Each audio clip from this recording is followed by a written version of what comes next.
चलिए, इस वीडियो में हम लोग सीखेंगे कि मैट्रिक्स का मल्टीप्लिकेशन कैसे किया जाता है। मतलब अगर आपके पास कोई भी दो मैट्रिक्स दिया हो तो उसको मल्टीप्लाई करेंगे। ठीक है, आपने बहुत सारे वीडियो में देखा होगा कि कोई मैट्रिक्स के मल्टीप्लिकेशन का ट्रिक बता रहा होगा। मतलब कि कोस 5 सेकेंड में उसका मल्टीप्लिकेशन कैसे किया जाता है। लेकिन देखिए, कभी भी गलत डायरेक्शन में अगर आप पढ़ाई करते हो तो पहले ये सोचो कि जो हम पढ़ रहे हैं वो क्या वो डायरेक्शन सही है। नहीं, देखिए, मैट्रिक्स के मल्टीप्लिकेशन के लिए आप ट्रिक्स मत पढ़ो। क्यों? क्योंकि देखिए, मैट्रिक्स का जो मल्टीप्लिकेशन होता है वो उसके ऑर्डर पे डिपेंड करता है। यानी अगर आप थोड़ा बहुत भी अगर पढ़े होंगे, जैसे मान लीजिए कोई 2x2 का मैट्रिक्स है, यानी मतलब 2 रो और 2 कॉलम है, तो क्या ज़रूरी है कि आपको हर बार 2x2 का ही मैट्रिक्स मिलेगा? नहीं, कभी 3x3 का भी मिल सकता है, कभी 1x3 का भी मिल सकता है, कभी 3x1 का भी मिल सकता है। तो ऐसे कितने ऑर्डर वाले मैट्रिक्स का ट्रिक आप याद करोगे? इससे ज़्यादा बेटर है कि आप मैट्रिक्स के मल्टीप्लिकेशन के लिए कॉन्सेप्ट को समझो। अगर कॉन्सेप्ट को अगर आप समझ गए तो आप किसी भी ऑर्डर का मैट्रिक्स हो, अगर कंडीशन को वो फुलफिल कर रहा है, मतलब वो कंडीशन अप्लाई कर रहा है वो, तो आप उसके मैट्रिक्स को इजीली मल्टीप्लाई कर सकते हो। इसलिए मैंने ट्रिक लेके नहीं आया, मैंने आपके लिए कॉन्सेप्ट्स लेकर आए हैं, जो कि आप कॉन्सेप्ट बहुत ईजी है। अगर आप उसको एक बार ध्यान से समझ लो तो आप किसी भी मैट्रिक्स का मल्टीप्लिकेशन आप आसानी से कर सकते हो। ठीक है, तो चलिए उस कॉन्सेप्ट की ओर चलते हैं। ठीक, और उसको समझते हैं।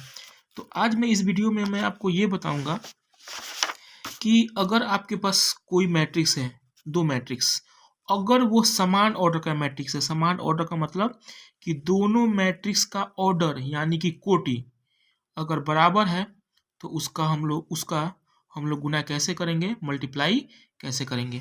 मैंने यहाँ लिखा भी है, देखिए, सबसे पहला पॉइंट मैंने लिखा है कि जब दो मैट्रिक्स का ऑर्डर समान हो, यानी या तो 2x2 का हो या तो 3x3 का हो। क्योंकि बेसिकली अभी हम लोग को 2x2 और 3x3 का ही मैट्रिक्स का मल्टीप्लिकेशन करना है। ठीक है, तो देखिए इसके लिए नियम क्या कहता है। तो अगर मेरे पास दो मैट्रिक्स हैं, ठीक, और दोनों मैट्रिक्स के ऑर्डर समान है, तब आप मैट्रिक्स का मल्टीप्लिकेशन संभव है कि नहीं है, ये आपको चेक ही नहीं करना है। क्यों? क्योंकि इस कंडीशन में अगर मैट्रिक्स के ऑर्डर बराबर हों तो इस हर कंडीशन में मैट्रिक्स का मल्टीप्लिकेशन संभव है। जैसे मैंने यहाँ लिखा भी है, अगर जैसे देखिए, मैंने यहाँ दो मैट्रिक्स दिया आपको। ठीक है, ये ए मैट्रिक्स और बी मैट्रिक्स। तो ए मैट्रिक्स का ऑर्डर कितना है, 2x2 का है, और बी मैट्रिक्स का ऑर्डर 2x2 का है। मतलब और मुझे इस ए से बी में क्या करना है, गुना करना है, मतलब ए बी का मान निकालना है मुझे। तो देखिए, दोनों के ऑर्डर बराबर हैं, तो मुझे ये कंडीशन चेक ही नहीं करनी है कि क्या इन दोनों में मल्टीप्लिकेशन संभव है कि नहीं है। ये हर कंडीशन में संभव है अगर ऑर्डर बराबर है तो। इसलिए मैंने यहाँ लिखा भी है, जब दो मैट्रिक्स का ऑर्डर समान हो, यानी या तो 2x2 का हो या तो 3x3 का हो, तो नियम क्या कहता है, तब यहाँ मैट्रिक्स के मल्टीप्लिकेशन की कंडीशन देखने की जरूरत नहीं है, हमेशा मल्टीप्लिकेशन संभव होगा। समझ में आ गई बात? ठीक है, तो चलिए, ये तो आपको बात समझ में आ गई। आप कंडीशन चेक भी कर सकते हैं, नहीं भी कर सकते हैं। मैं आपको नेक्स्ट वीडियो में बताऊंगा अगर ऑर्डर समान नहीं हो तो कंडीशन कैसे चेक की जाती है। अगर कंडीशन के अकॉर्डिंग वो आ रहा है तो मल्टीप्लाई करेंगे, नहीं आएगा तो मल्टीप्लाई नहीं करेंगे। फिलहाल तो इस वीडियो में अगर ऑर्डर समान हो तो कंडीशन क्या है वो हम लोग अभी इसमें नहीं पढ़ेंगे। ठीक है, तो चलिए, मल्टीप्लाई करने के लिए मैंने आपको एक मंत्र दिया। इस मंत्र को अगर आप अच्छे से समझ गए तो आप आराम से बहुत ही इजी वे में दो मैट्रिक्स का मल्टीप्लिकेशन निकाल सकते हैं। ठीक है, देखिए मैंने क्या लिखा है, मैंने लिखा है रो एक कॉलम सभी गुना करो जोड़ दो। रो एक कॉलम सभी गुना करो और जोड़ दो। उस ट्रिक को मैंने यहाँ भी लिखा, कॉन्सेप्ट को, रो एक कॉलम सभी गुना करो जोड़ दो। एक बार फिर से पढ़ते हैं, रो एक कॉलम सभी गुना करो जोड़ दो। इसका मतलब ये है कि किसी भी मैट्रिक्स का रो एक कॉलम सभी, गुना करो और जोड़ दो। ये कॉन्सेप्ट्स हैं। अब कॉन्सेप्ट देखिए इसमें कैसे अप्लाई होता है। ठीक है, चलिए हम लोग इस कॉन्सेप्ट्स को गुना करके समझते हैं। ठीक है, जैसे मान लीजिए मेरे पास कोई दो मैट्रिक्स है, मैट्रिक्स ए और मैट्रिक्स बी, जिसका ऑर्डर क्या है 2x2। ए का भी मैट्रिक्स का ऑर्डर 2x2 है और बी का भी मैट्रिक्स का ऑर्डर 2x2 है। देखिए इस मैट्रिक्स में जो एलिमेंट है 1 2 3 एंड 4। ठीक है, जो बी मैट्रिक्स है इसमें भी एलिमेंट कौन है 2 1 3 और 2। ठीक है, अब जैसा कि हम लोग जानते हैं जो ऑर्डर होता है वो पहला क्या होता है रो की संख्या और दूसरा क्या होता है कॉलम की संख्या। तो इस मैट्रिक्स में दो रो है, देखिए पहला रो दूसरा रो, तो मैंने 2 डाला। उसके बाद कितने कॉलम है पहला कॉलम और दूसरा कॉलम, तो ये कॉलम की संख्या है। जस्ट ऐसे ही ये मैट्रिक्स है, इसमें दो रो हैं, देखिए रो 1 और रो 2, इसमें दो कॉलम है C1 और C2, दोनों के ऑर्डर से बराबर हैं, इसका मतलब इसका गुना पॉसिबल है। ठीक है, चलिए देखिए अब क्या होता है गुना कैसे करते हैं इसका। ठीक है, ध्यान से समझिएगा। क्या है रो एक कॉलम सभी, गुना करो जोड़ दो। तो देखिए अगर आपको ए से बी में गुना करना है, ए से बी में मतलब ए से बी में गुना करना हो, अगर ए से बी में, तो ए से बी में अगर आपको गुना करना हो तो देखिए ए का रो और बी का कॉलम लेना है, फिर ए का रो और फिर बी का कॉलम। ठीक है, अब देखिए कैसे गुना करना है। पहले मैंने इस रो के सारे एलिमेंट का गुना इस कॉलम के सारे एलिमेंट में करूंगा, मतलब कोरिस्पोंडिंग एलिमेंट, मतलब अगर इसका पहला तो इसका भी पहला, इसका दूसरा तो इसका दूसरा, मतलब इस रो का पहला और दूसरा एलिमेंट तो इस कॉलम का भी पहला और दूसरा एलिमेंट, मतलब इस रो के पहले एलिमेंट में इस कॉलम के पहले एलिमेंट में गुना होगा, इस रो का दूसरा एलिमेंट इस कॉलम का दूसरा एलिमेंट में गुना होगा। ठीक है, चलिए गुना करके देखते हैं। देखिए एक में जब हम 2 से गुना करेंगे तो 1 गुना 2, 2 मैंने यहाँ लिख दिया। देखिए ए से बी में मैंने इसको ए भी मैंने लिखा है, तो ए में मैंने 2 से गुना किया तो 2 लिखा। फिर ये रो का दूसरा एलिमेंट है तो इस कॉलम का दूसरा एलिमेंट, देखिए 2 तिहाई 6 और मैंने बीच में क्या कर दिया जोड़ दिया। देखो कॉन्सेप्ट यही कहता है ना, रो एक कॉलम सभी गुना करो और जोड़ दो।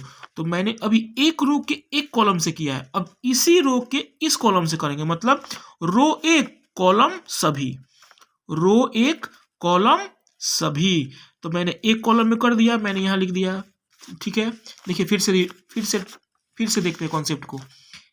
1 गुना 2 2 आ गया, 2 गुना 3 6 आ गया, अब बीच में मैंने जोड़ दिया, मतलब इस रो से इस कॉलम में मैंने कर दिया मल्टीप्लाई। अब हम इसी रो से इस कॉलम में करेंगे। ठीक है, देखिए 1 गुना 1 तो 1 हो गया, फिर 2 गुना 2, मतलब इस रो और इस कॉलम में तो 2 गुना 2 कितना हो गया 4, अब फिर बीच में मैंने क्या कर दिया जोड़ दिया। अब देखिए मैंने इस रो को दोनों कॉलम में मैंने गुना कर दिया, तो यहाँ पे कॉलम चेंज, तो यहाँ पे भी कॉलम चेंज हो गया। देखिए ये पहला कॉलम है, ये दूसरा कॉलम है। अब आते हैं हम लोग फिर इस रो के दोनों कॉलम में गुना करेंगे। ये पहला रो हो गया, पहले रो का गुना कॉलम फर्स्ट में भी मैंने कर दिया और कॉलम सेकंड में भी कर दिया। अब हम क्या करेंगे कि दूसरे रो का गुना कॉलम फर्स्ट में भी करेंगे और कॉलम सेकंड में भी करेंगे। तो गुना कीजिए, 3 दूना 6 तो 6 आ गया, 4 तिहाई 12 तो 12 आ गया, अब बीच में क्या हो गया प्लस, कोई दिक्कत।